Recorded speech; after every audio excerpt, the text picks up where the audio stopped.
I made pumpkin mac and cheese, and it's like super duper saucy, guys. I know how much y'all love sauce, so I doubt this is an issue for you.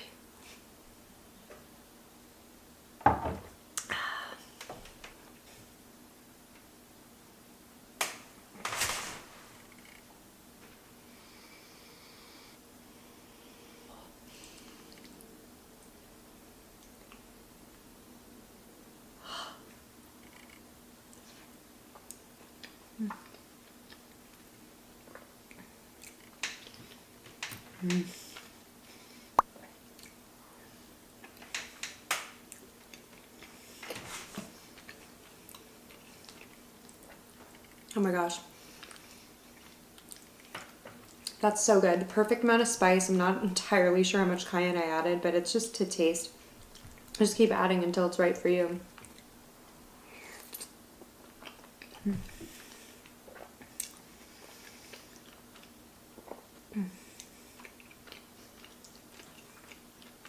I just got a lot of piece of pancetta.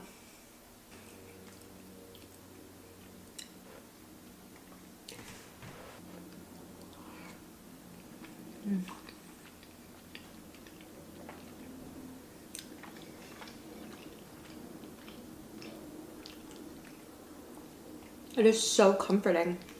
And it's amazing how pumpkin just tastes like a season, right? Like just screams fall.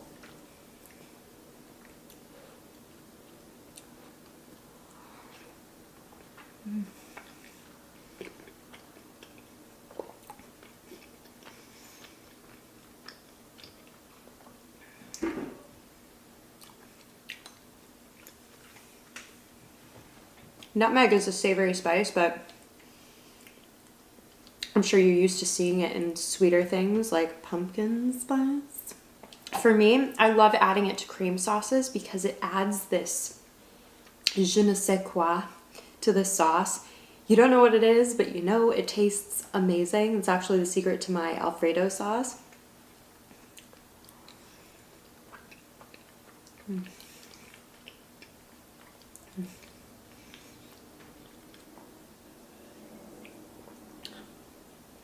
I think that this actually pairs pretty well with this too, because it's a drier cava, Spanish sparkling wine.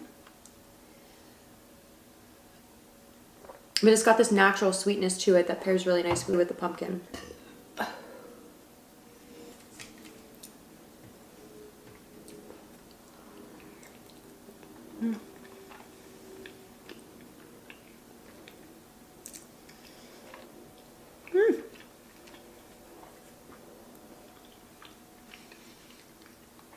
I am now strongly considering making this for Thanksgiving Day too.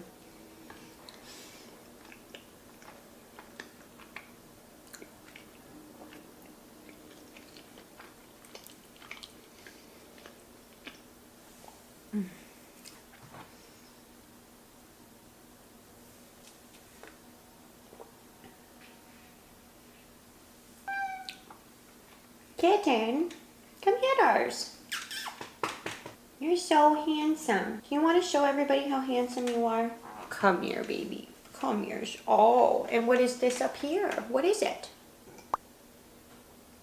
What is it? Would you like some? You might actually eat it. Okay.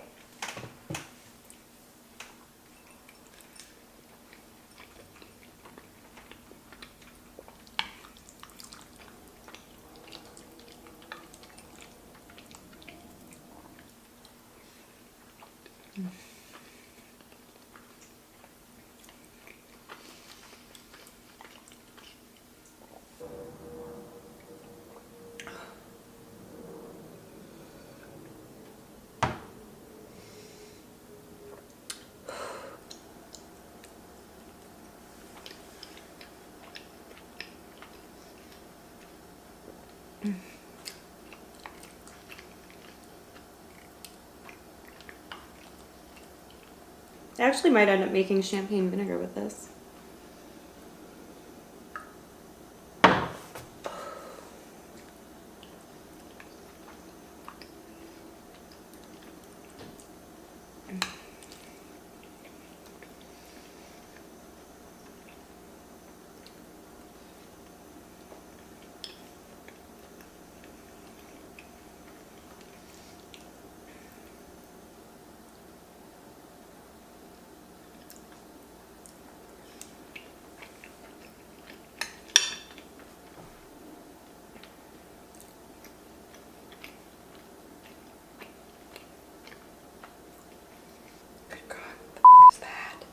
I feel like I'm being stabbed in the eye by my mascara.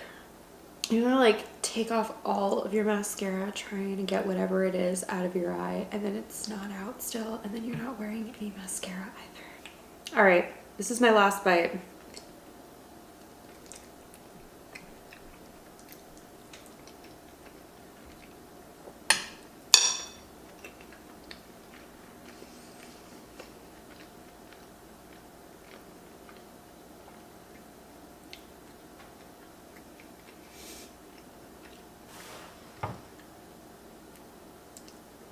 This was so delicious and so different than all of the other mac and cheeses I've made so far. I feel like it had a little bit of spice, a little bit of sweetness, kind of like that earthiness that you get from pumpkin or squash, the saltiness from the pancetta, kind of having that like nice meaty chew when you bite into the pancetta too, so you got the texture element there.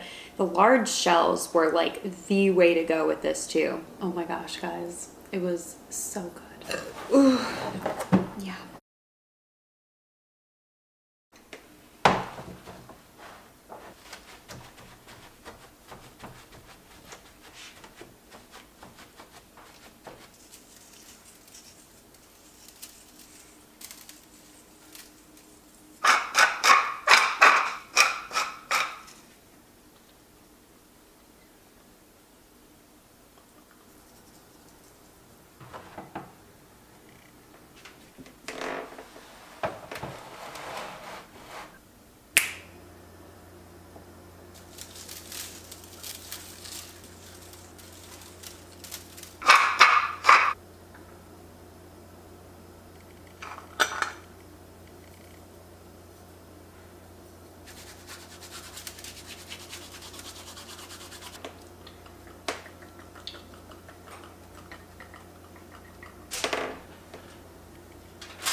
Bon appetito.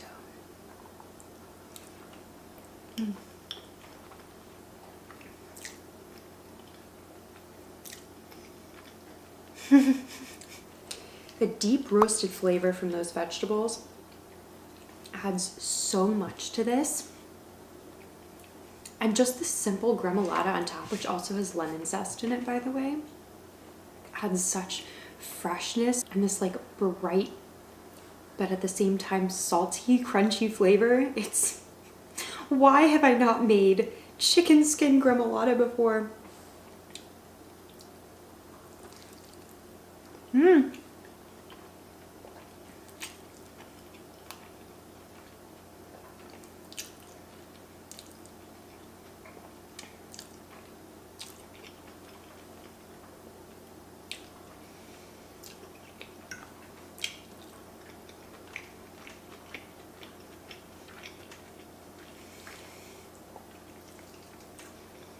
Good Lord.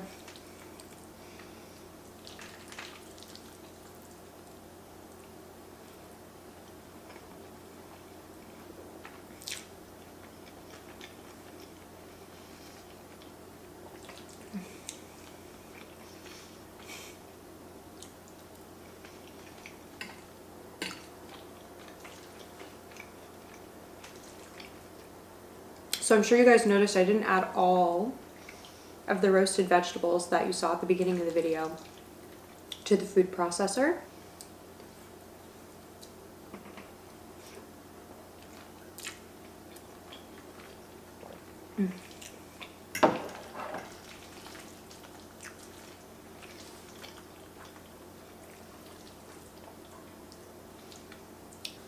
I'm actually going to make soup with the rest of it. So I'm just going to puree the rest, add chicken stock, some spices, instant soup.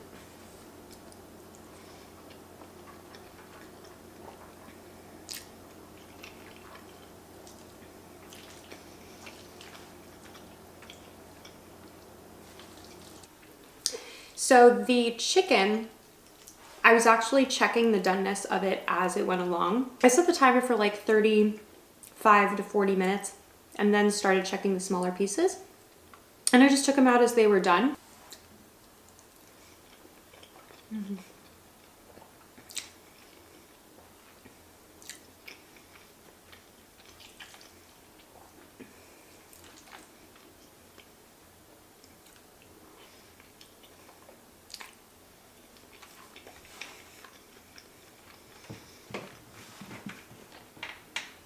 And then I took the skins off when I took each piece out of the oven, and I put them back on the pan and put them back in to really crisp up the skins.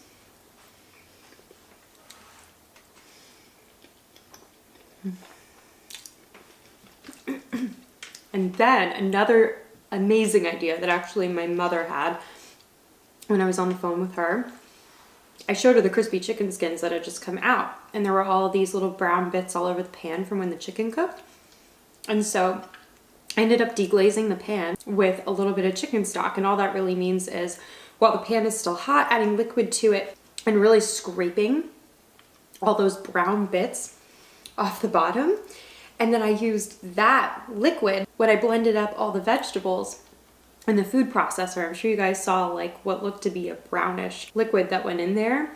That's what that was. And it's just straight chicken fatty flavor. Like amazing, amazing. Can't get that from salt. You can't get that from seasoning. Oh my goodness.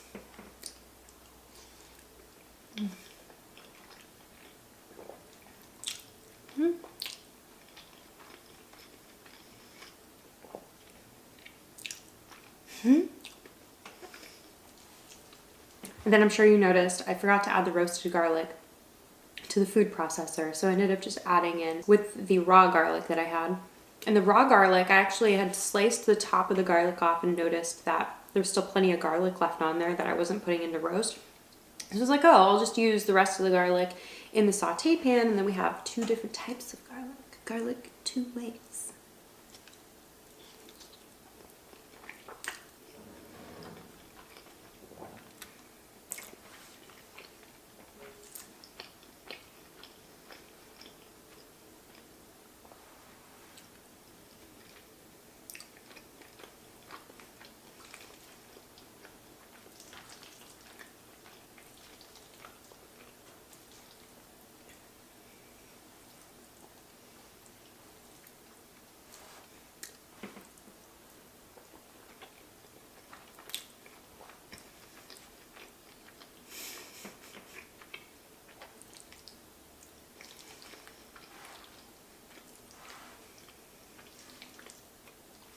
Honestly, the gremolata, like the sauce tastes amazing. Obviously that like roasted vegetable fall flavor, oh my gosh.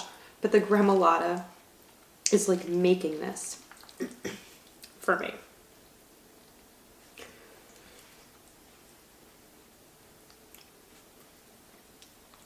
Also, this is so much lighter than a typical Alfredo, obviously. I used 1 cup of cream. I still used plenty of cheese, but normally I would use over a pint of heavy whipping cream. So less cream, probably the same amount of cheese, but you're getting all of the vegetables in here too. And you notice I saved a lot of pasta water, like probably 2 full cups of pasta water. And I'm so glad that I did because it just adds to the sauce without taking anything away from it. And the starch in it keeps the sauce together. It doesn't water it down, if that makes any sense.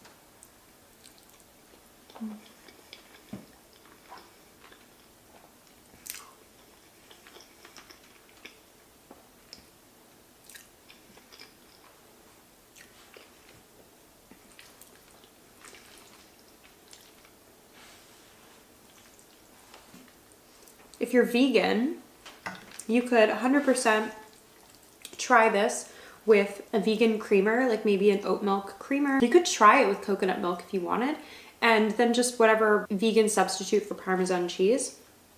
I think that'd be a really, really easy thing to substitute, especially since it's not just those flavors.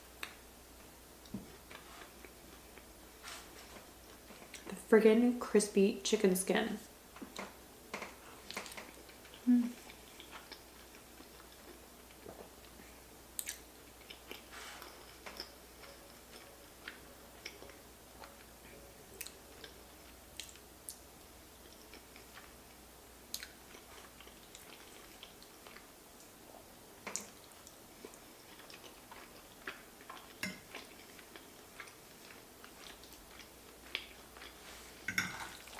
And the chicken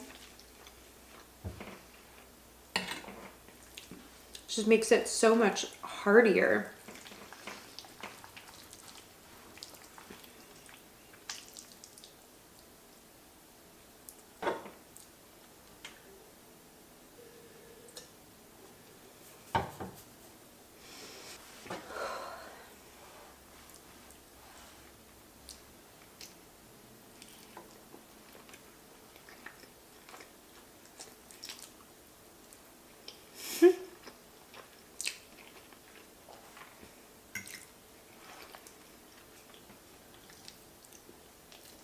God, I want more of that gremolata.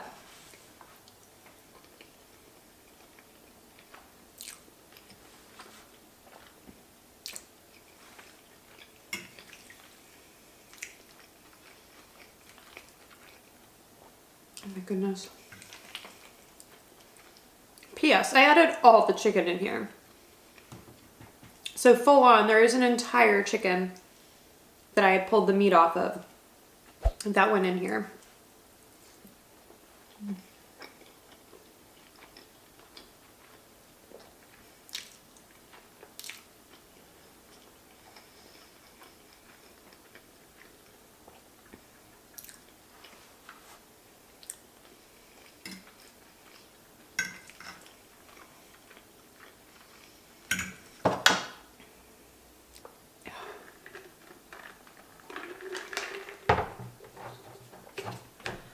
Dribbling down my chin. Real cute. Butters, where did you go? Butters was literally sitting on a stool just watching me cook for like 30 minutes before I started eating. I'm like, oh my god, you're so cute. Oh, what the frick are you doing? It's warm out. Where is the fly situation coming from? Freaking hate fruit flies. And they like to go in my wine. By the way, what the frick? I looked up what kind of wine was good with regular fettuccine Alfredo, and it said either a Chardonnay or a Beaujolais type wine from France. So I ended up getting the Beaujolais. I just like red wine better than white wine. This happened to be, I guess, a little bit fuller than the Pinot Noir, but still has plenty of acidity to be able to cut through the richness of the sauce. This was so good. I highly recommend you try this out for yourself. Yes, it's a little involved. It's not the simplest or the quickest recipe I've ever made, but it's actually not difficult. Like the difficulty level is not that high. So I have full confidence that you guys will be able to do it yourselves at home too. I highly recommend getting one of those meat thermometers. I have one of those. It's got the temperatures written right on it. At least mine does. When you stick it in, you just want to make sure you're not hitting the bone.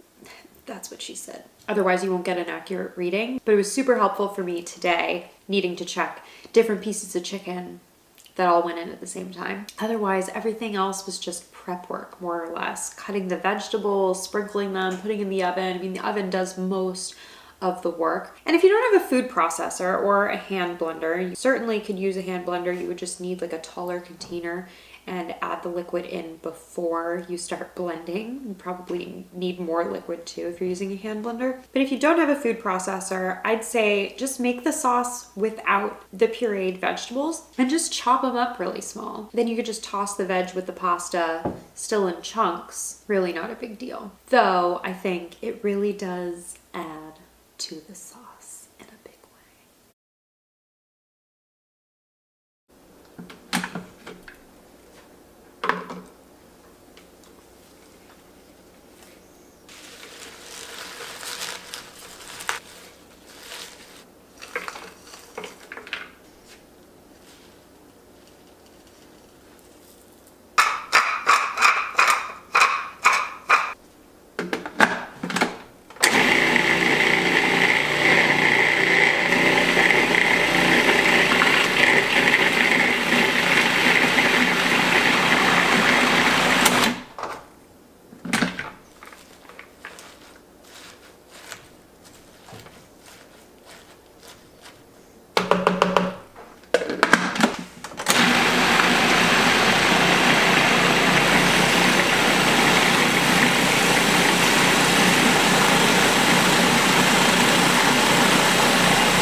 I'm very excited about this, guys. There are so many greens in this, so much kale. I think I used, what, like 2.5, 3 cups of kale. Delicious and nutritious.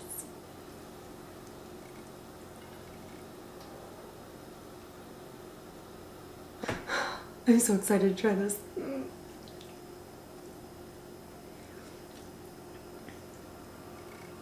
I just want you guys to see this too. How much fun are they? Cheers, bon appetito, all the things.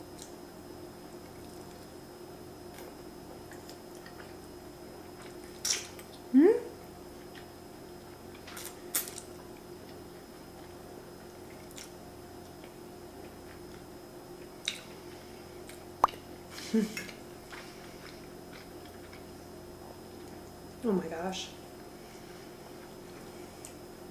That's so good. And so hearty tasting.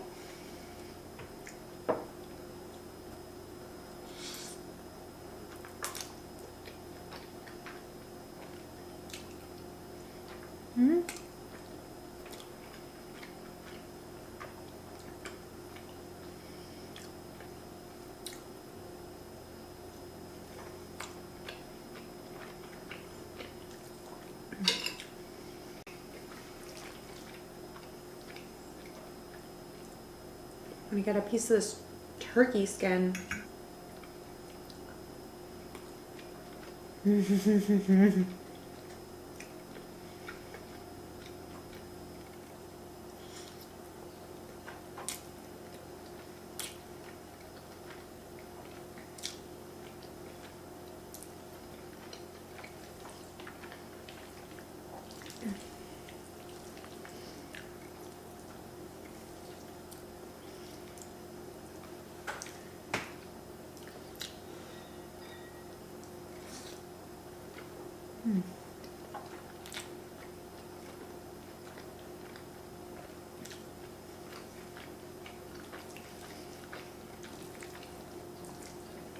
The turkey is so good with this.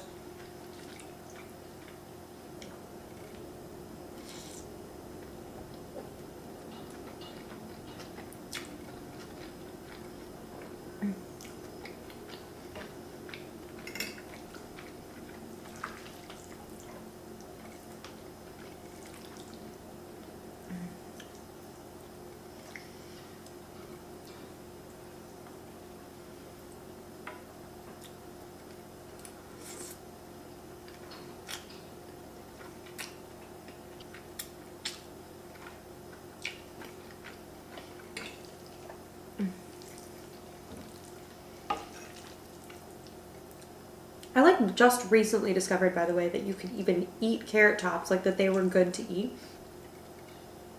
So I think it's so fun to be able to use them in all these different recipes.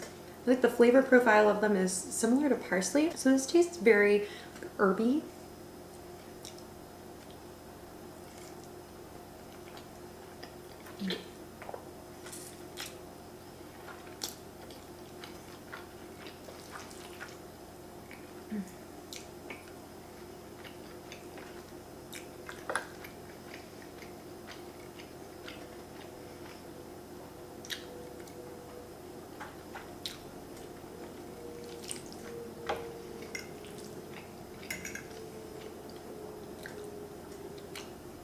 The thing I love about pesto, aside from the fact that there's like tons of greens in it, like you can make it with spinach, herbs, greens like chard or kale, but there's also like tons of garlic and a lot of good fats, unsaturated fats like olive oil, nuts. When you add meat to it, it becomes like super well balanced. And pasta.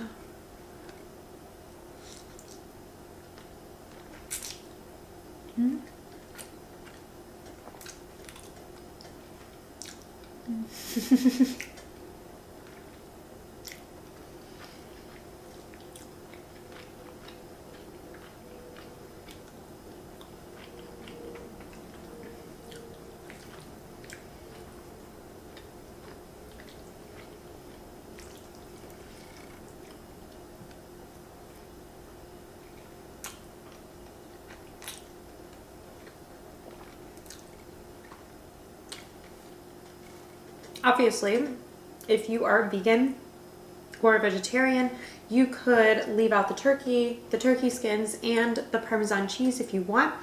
Nutritional yeast is salty and very cheesy tasting. So if you wanted to add nutritional yeast to your pesto, you could absolutely try that instead. I'm not sure in what amount you would need, or if they have like a vegan substitute, for Parmesan cheese, you could add that. Really, you're looking for something that's salty with kind of like a sharp cheesy bite. The nice thing about pesto though is you're just blending it all in a food processor. So you could just add a little bit at a time, taste as you go, split it into a few different bowls, and then test the nutritional yeast with a vegan cheese.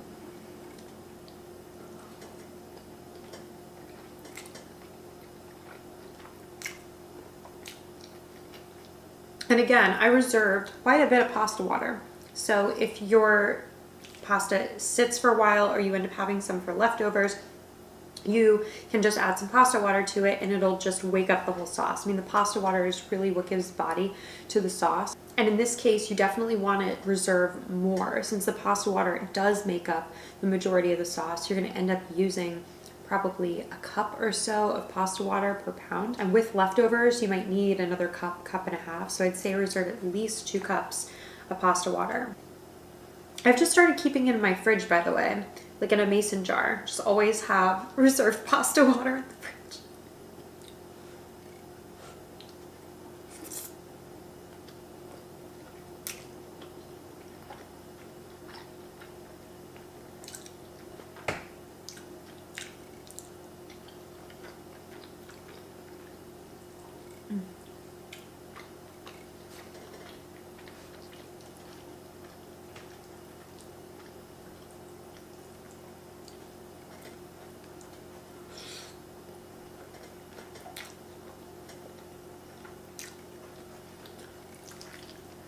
Also, if you don't want to make extra pesto, pesto freezes fine, by the way. So I actually might freeze some of the rest that I have. But if you wanted just enough to make the pasta, I'd say just like half the recipe.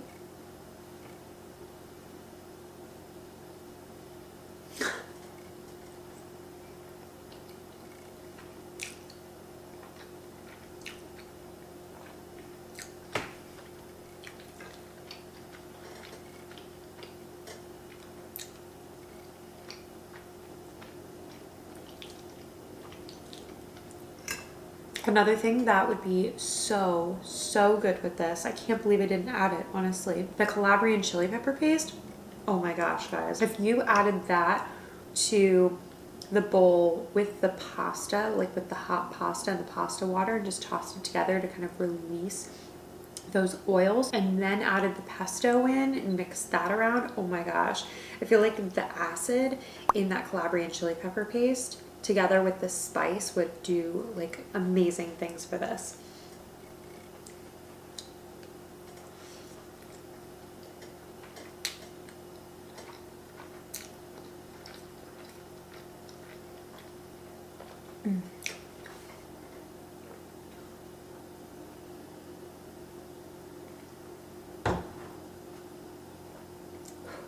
I've been loving experimenting with these different pasta shapes, especially from this brand, La Fabbrica della Pasta. They only bronze dye their pastas, which is apparently a long and delicate drying at low temperature. All right, the lighting is starting to get weird. The sun is reflecting off of the neighbor's window across the street. Just on the positive side, I do get to make hand puppets.